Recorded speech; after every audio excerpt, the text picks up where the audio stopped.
இன்னைக்கு நாம பார்க்க போறது அருள்மிகு ஸ்ரீ அன்னபூரணி உடனுரை ஸ்ரீ ஓதனவனேஸ்வரர் திருக்கோயில். பழமையும் பக்தியும் கலந்த ஒரு அதிசய ஸ்தலம். இந்த கோவில் சுமார் 1500 வருடங்களுக்கு முன் பழமையானது என்று சொல்லப்படுகிறது. திருமுல்லைவாயில் இருந்து 7 கிலோமீட்டர் தொலைவில் உள்ள போத்தூர் என்ற ஊரில் இது அமைந்துள்ளது. பழைய காலங்களில் இங்கு ஒரு பெரிய கோவில் இருந்ததாக ஊர் மக்கள் கூறுகிறார்கள். ஆனால் காலப்போக்கில் மன்னர் ஆட்சியின் மாற்றங்களால் அந்த கோவில் அழிந்து போய்விட்டது. பின்னர் வயல் காடு நடுவில் ஒரு சிறிய கூடுச்சாலையில் மக்கள் வழிபாடு செய்து இந்த கோவிலை காப்பாற்றினார்கள். இந்த கோவிலின் ஒரு முக்கியமான அம்சம், இந்த கோவில் மேற்கு பார்த்த வாசல் கொண்டது. இது மிகவும் அரிதானது என்று கூறப்படுகிறது. மேலும் இந்த கோவிலுக்கு சித்தர்களின் தொடர்பும் உள்ளது. தேரையர் சித்தர், பாம்பாட்டி சித்தர் மற்றும் பிரபாகர் சித்தர் இவர்கள் இங்கு வந்து வழிபட்டதாக சொல்லப்படுகிறது. அதனால் இந்த ஸ்தலம் இன்னும் புனிதமானது. இந்த கோவிலின் மிகவும் சிறப்பான விஷயம் என்ன தெரியுமா? இங்கு இருக்கும் நந்தி பெருமாளுக்கு பூமாலை அணிவித்து வழிபடுகிறார்கள். அதன் பிறகு அந்த மாலையை பக்தர்கள் அணிந்து இந்த கோவிலை 3 முறை சுற்றினால் திருமணமாகாதவர்களுக்கு திருமணம் நடைபெறும் என்று நம்பப்படுகிறது. இப்படி பல அதிசயங்களும் ஆன்மீக ரகசியங்களும் கொண்ட இந்த திருக்கோவிலின் மற்ற சிறப்புகளை தெரிந்து கொள்ள இந்த திருக்கோவிலின் சிவனடியாரான வாசு ஐயாவிடம் இந்த ஸ்தலத்தின் ஆழமான ரகசியங்களை அறிந்து கொள்ளலாம். திருச்சிற்றம்பலம். மற்ற பற்றனக்கின்றே நின் திருபாதமே மனம் பாவித்தேன்.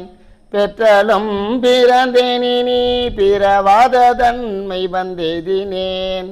கற்றவர் தொழுதேத்தம் சீர்கரையூரில் பாண்டி கொடுமுடி நற்றவா உன்னை நான் மறக்கினம் சொல்லும் நான் நமச்சிவாயவே. திருச்சிற்றம்பலம். எல்லா வல்ல எம்பெருமானுடைய திருவருளாலே இன்றைய தினம் பிரதோஷ கால வழிபாடு. இந்த பிரதோஷ வழிபாடு மிக சிறப்பாக முறையிலே நம்ம திருக்கோயிலில் நடைபெற்றது. ஆகையாலே பெருமானுடைய திருவருளாலே இன்றைய கால தினத்திலே அவருடைய திருக்கோவில் வரலாறை அடியனுடைய சிற்றறிவுக்கு ஏற்றவாறு தெரிந்ததே சொல்லுகின்றேன். திருச்சிற்றம்பலம். இந்த திருக்கோவில் கிட்டத்தட்ட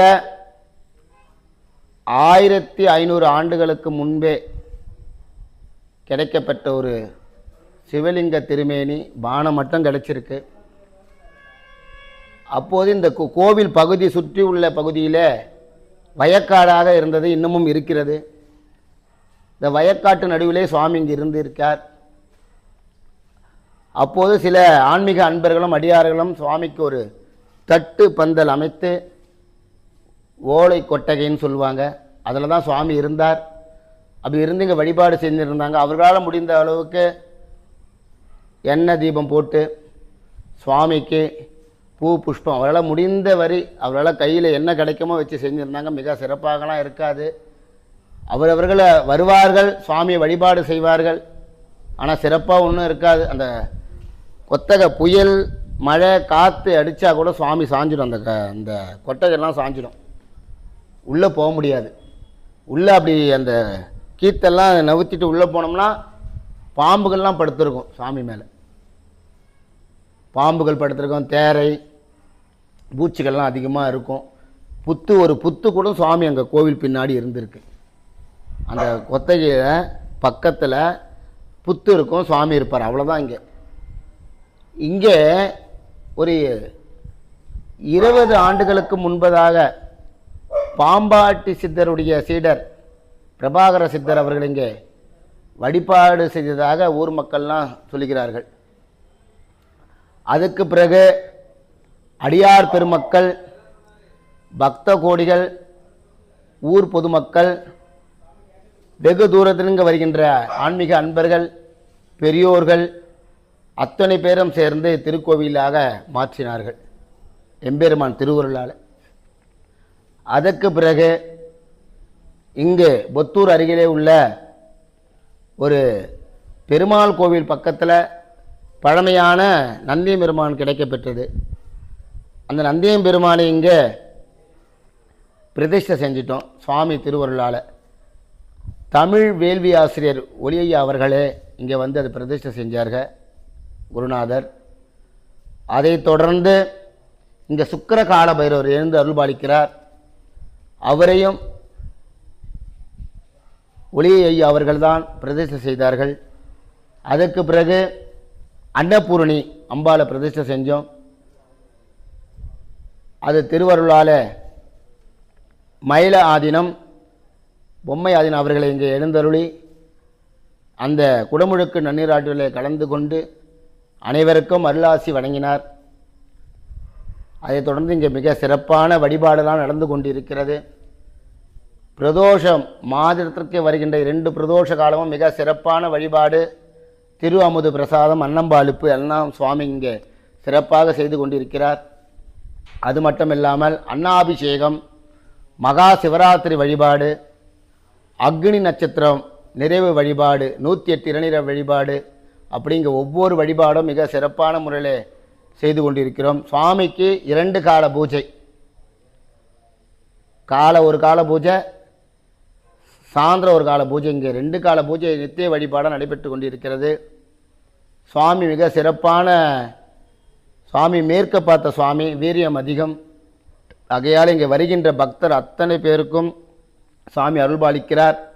சாமியுடைய திருநாமம் அன்னபூரணி உடனமர் ஓதவனேஸ்வர பெருமான். தமிழில் சோற்றுத்துறையார்னு சொல்லுவோம், தொலையாட்செல்வர்னு சொல்லுவோம். அதனால் சுவாமிக்கு அந்த திருநாமம் பேர் இல்லாமல் இருந்தது. சுவாமிக்கு திருநாமம் இல்லாமல் இருந்தது. சுவாமிக்கு திருமுறை கயிறு சாத்தி, நூல் கயிறு சாத்தி அந்த பாடல் பெற்ற ஸ்தலம் பெயர் சுவாமி கொடுத்தார், சோற்றுத்துறையார்னு. திருவையாறு பக்கம் இருக்கிறது அந்த ஊர், அதே திருநாமம் கொடுத்தார். பக்கத்தில் திருக்குளம் இருக்குது, அந்த திருக்குளத்துக்கு பேர் காவிரி தீர்த்தம்னு பேர். ஏன்னா இங்கே இயற்கையாகவே அந்த திருக்குளம் இங்கே இருந்திருக்கிறது சுவாமிக்கு. இங்கே தலை விருட்சமாக அழிஞ்சி மரம்னு சொல்லுவாங்க. அது இங்கே ரொம்ப கிடைக்காது, இந்த மரம் இங்கே மட்டும்தான் இருக்குது. இது பகுதியிலே அந்த மரம், அந்த தலைவிருட்சத்தை பார்ப்பதற்கு ரொம்ப அரிது. நம்ம திருக்கோவிலே 2 மரமாக இருக்கிறது அந்த தலைவிருட்சமாக, அழிஞ்சி மரம்னு பேர். சாமிக்கு திருக்குளம் காவிரி தீர்த்தம். சாமி திருநாமம் சோற்றுத்துறையார். அம்பாளுடைய திருநாமம் அன்னபூரணி. சுக்கிரகால பைரவர் சுவாமி திருநாமம், பைரவருடைய திருநாமம் சுக்கிரகால பைரவர்னு இங்கே வச்சுருக்காங்க. அது மட்டும்னா மகா நந்தியம் பெருமானுக்கு இங்கே பிரதோஷ கால சிறப்பான வழிபாடு நடைபெற இருக்கிறது. நந்தியம் பெருமானுக்கு இங்கே மாலை அணிவித்து அவரை 3 முறை மீண்டும் அந்த மாலையை வாங்கி, அந்த திருமணம் தடை நீங்குவதற்காக அந்த மாலையை வாங்கி அவர்கள் யாருக்கு அந்த திருமண தடை நீங்கிடுமோ அவர்கள் சாத்தி சுவாமியை 3 முறை வலம் வந்தோம்னா அவங்களுக்கு அந்த திருமண தடை நீங்குகிறது. நிறைய பேருக்கு இங்கே அது போல் நடந்திருக்குது. ஏன் அப்படின்னா, திருச்சோற்றுத்துறைன்னு ஒரு ஊர், சுவாமி 7 ஊர் திருவிழான்னு சொல்லுவாங்க. அந்த 7 ஊர் திருவிழாவில் நந்தியம் பெருமானுக்கு திருமணம் கல்யாணம் நடந்த இடம் திருமழபாடி. அந்த கல்யாணம் நடந்ததற்காக சுவாமி நன்றி செய்வதற்காக ஒரு ஐதீகமான வழிபாடு 7 ஊர் திருவிழா. அந்த 7 ஊரில் பழனத்து பக்கத்தில்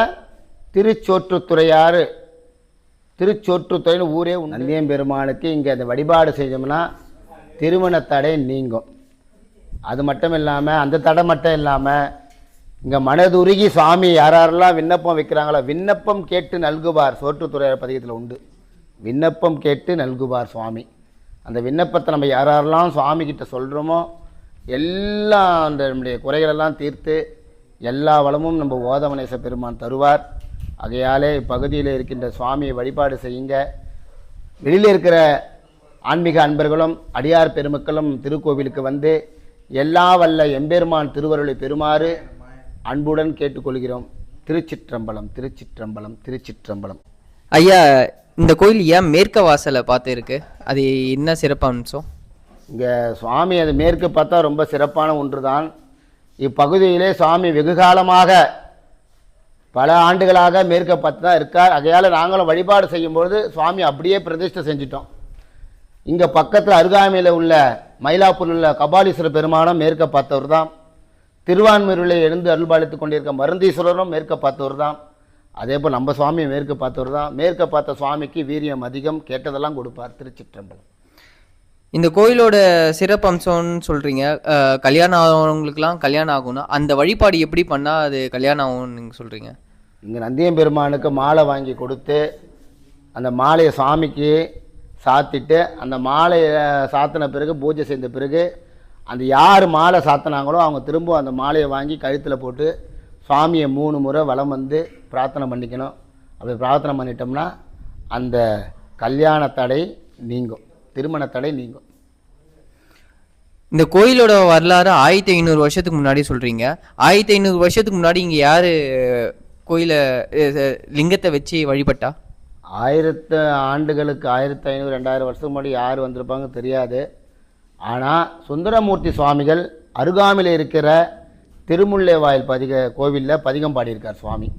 திருவும் மெய்ப்பொருளும் செல்வமும் எனக்கும் சீருடை கடல்கள் எண்ணி ஒருவரை மதியாதுராமைகள் செய்தும் ஊடியம் முறைப்பனாய் திரிவேன் முருகமர் சோலை சூழ் திருமுல்லை வாயிலாய் வாயினால் உன்னை பரையிடமடியே படுதுயர்களையாய் பாசுபதா பரஞ்சுடர்னு அற்புதமான பதிகம். சுவாமி இந்த வழியாக தான் போயிருப்பார், அப்போ ஞானத்தில் இவரையும் வழிபாடு செஞ்சிருப்பார்னு ஒரு ஐதீகம் உண்டு. நம்மளுக்கு பாடியிருக்கலாம், பாடல் கிடைக்காம போயிருக்கலாம். ஏன்னா கிடைச்ச பாடல் வச்சு தான் நம்ம எத்தனை பாடல்கள் பாடியிருக்காரு நம்ம தெரிஞ்சிருக்கிறோம். அது தெரியாமல் கூட போயிருக்கலாம். அது மட்டும் இல்லாமல் திருமுல்லைவாயில் பகுதியில் திருக்கோவிலில் அருணகிரிநாதர் சுவாமி முருகருக்கு பதிகம் பாடியிருக்கிறார். அது மட்டும் இல்லாமல் அருணகிரிநாதர் சுவாமி நம்ம திருமுல்லைவாயில் பகுதியில் வந்திருக்கிறார், அவரும் பதிகம் பாடியிருக்கிறார். ஆகையால் அங்கே வந்தவங்க ஞானத்தில் இவரையும் தரிசனம் பண்ணியிருக்கலாம். 2000 1000 500 ஆண்டுகளுக்கு முன்னாடி சொல்கிறேன். அதுக்கப்புறம் பிரபாகர சித்தர் இங்கே வழிபாடு செய்திருக்கலாம், பாம்பாடி சித்தர் செய்திருக்காங்கன்னு ஒரு வரலாறு உண்டு. இங்கே இருக்கிற ஊர் பெருமைகள்லாம் சொல்கிறாங்க. திருச்சிற்றம்பலம்.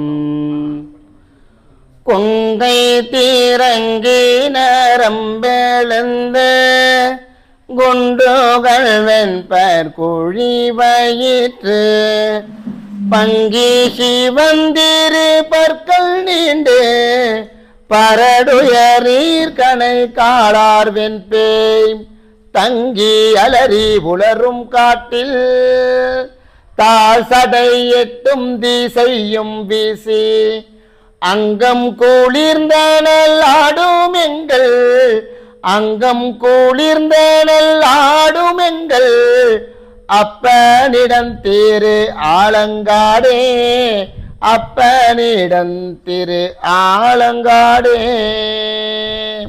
வாழ்க அந்தனர் வானவராயினும் வீழ்க தன் புனல் வேந்தனம் ஓங்குக ஆழ்க தீயதெல்லாம் அரணாமமே சூழ்க வையகமும் துயர் தீர்க்கவே. ரொம்ப நன்றி ஐயா. நன்றி. திருச்சிற்றம்பலம்.